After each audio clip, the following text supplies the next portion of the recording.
Serial Anupama में दिखाया जा रहा है कि मालती देवी का कॉल आता है अनुपमा के पास, जिसके बाद वो अनुपमा से मिलना चाहती हैं। अनुपमा तुरंत ही पहुंच जाती है मालती देवी के पास। उनके पैर छूने के बाद ज्यों ही वो खड़ी होती है, मालती देवी कहती हैं, तुम्हें पता है कि फ्लाइट में बस 12 ही घंटे बचे हैं। तो अनुपमा कहती है, मुझे सब पता है गुरु माँ, और मैं पूरी तैयारी से हूँ, मैं ज़रूर जाऊँगी। मालती देवी कहती हैं, मैं बस यही सुनना चाहती थी तुम्हारे मुँह से। मैं जानती हूँ, जब कोई ऊपर उठना चाहता है तो ज़मीन की आदत होती है, वो अपनी तरफ खींचती है इंसान को। तब मालती देवी जब अनुपमा चली जाती हैं तो सोच में पड़ जाती हैं, कहीं ऐसा ना हो कि एंड टाइम पे अनुपमा अपना मन बदल दे। इधर दिखाती हैं अनुपमा की माँ और भाई उसका सामान पैक कर रहे होते हैं।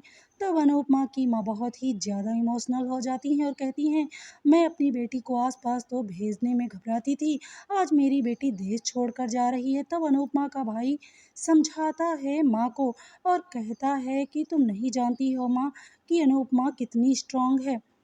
इधर दिखाते हैं शाह हाउस में, जहां पर डिम्पी बताती है कि समर मुंबई चला गया। इसके बाद तो वनराज बहुत ही गुस्सा हो जाता कि आखिर क्यों गया है बिना बताए, मुझसे भी बात करना ज़रूरी नहीं समझा, क्या उसे पता नहीं है कि उसकी माँ जाने वाली है और इस समय उसे नहीं जाना चाहिए था। तब डिम्पी कहती है कि ये इवेंट भी बहुत ही ज़रूरी था, क्योंकि इसमें काफ़ी पैसे मिल रहे थे। तब वनराज कहता है कि ये पैसों से ज़्यादा ज़रूरी इस समय अनुपमा को समर की है। लेकिन डिम्पी और समर में हो जाती है अच्छी खासी बहस।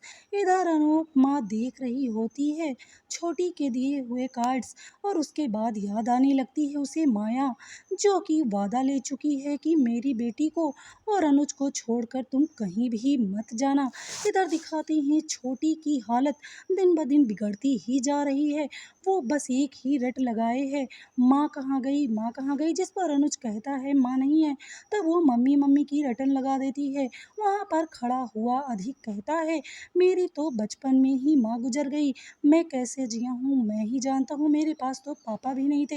इधर अंकुश और बरखा दोनों आपस में बात कर रहे होते हैं और बरखा बदलती है फिर से पासा।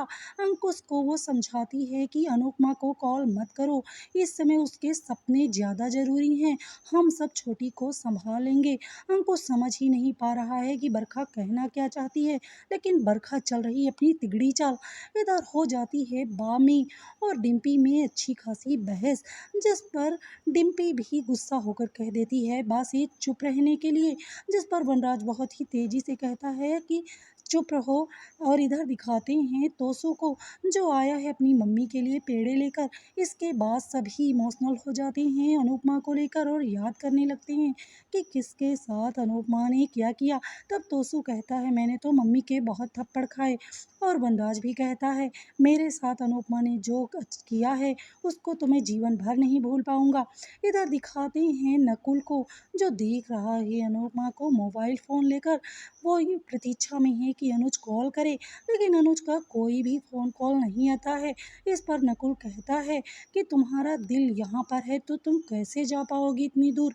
तब अनुपमा कहती है कि मैं जाऊंगी। नकुल समझाता है कि सोच लो।